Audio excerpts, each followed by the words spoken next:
तो मैं जब गोल सेटिंग की बात कर रहा हूँ, टाइम मैनेजमेंट की बात कर रहा हूँ, स्ट्रेस मैनेजमेंट की बात कर रहा हूँ, तो ये मैनेजमेंट के और लीडरशिप के टॉपिक हैं, मगर मैं कोशिश करता हूँ इनको कुरान पाक से और बाइबल से भी रिलेट कर दूँ।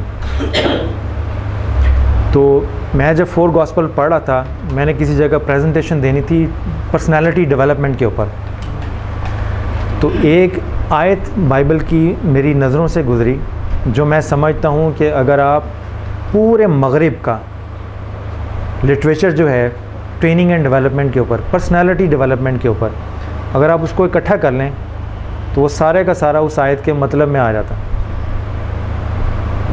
वो मैं आपसे, ये मैंने कभी किसी से शेयर नहीं किया, इवन कि बुक में भी नहीं लिखा, अपनी ज़िंदगी में पहली दफ़ा यहाँ पे शेयर कर रहा हूँ आपसे।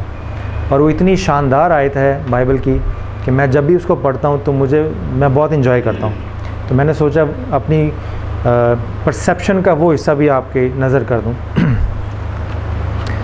मती का बाब नंबर 10 है, इंजील मती है, उसका बाब नंबर 10 है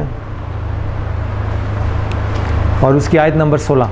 मैं आपको आयत पढ़ के बताता हूँ, फिर आपको इसका मतलब समझाता हूँ जो मुझे समझ में आया। अब वो यीशु मसीह अपने हवारियों को भेज रहे हैं प्रीचिंग के लिए। ये केस स्टडी अगर सिमिलर इसी तरह है कि जैसे हम आपको ट्रेन करके बिला मिसाल बिला तशबीह, उनका मुकाम बहुत बुलंद है, मगर हम उनकी सुन्नत से अमल तो कर सकते हैं ना। जैसे बिशप साहब आपको तैयार करते हैं, हमारी मदद से हम आपको अपना नॉलेज शेयर कर रहे हैं, तो आप सब लोग जब तैयार करके फील्ड में जाएंगे तो क्या नसीहत देंगे? तो जो नसीहत यहाँ है मेरे ख्याल में इससे बेहतर नहीं हो सकती। अब वो हज़रत ईसा अलैहिस्सलाम अपने हवारियों को फरमा रहे हैं कि देखो मैं तुमको भेजता हूँ गोया भेड़ों को भेड़ियों के बीच में। अब सुनिएगा आगे, बस सांपों की मानिंद होशियार और कबूतरों की मानिंद बेआज़ार बनो। ये एक आयत है जो मैं समझता हूँ जो मर्ज़ी अब किताब उठा लें ट्रेनिंग एंड डेवलपमेंट पे, सेल्फ हेल्प साइकोलॉजी का निचोड़ करोड़ किताबों का वो इस आयत के अंदर आ जाता है। इसमें पर्सनालिटी के 2 एंगल डिफ़ाइन कर दिए। सांपों की मानिंद होशियार, आप सांप को हाथ लगाते डरते हैं या नहीं?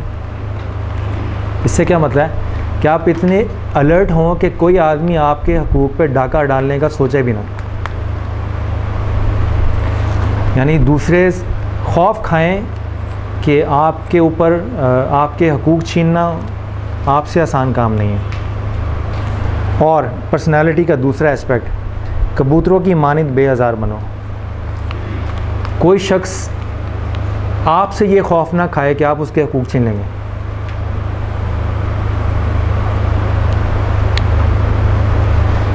सांपों की मानिंद इसलिए होशियार हो जाओ कि लोग खौफ खाएं कि वो आपसे कुछ नहीं छीन सकते, और कबूतरों की मानिंद इसलिए हो जाओ कि लोग बेफिक्र हो जाएं कि आप उनसे कुछ नहीं छीनेंगे। ये एक प्रैक्टिकल बिहेवियर है जो इंटरफेयर डायलॉग में आपको चाहिए होगा, और एग्जैक्टली यही चीज़ है। मोमिन वो है जिसके हाथ ज़ुबान से दूसरे लोग महफूज हैं।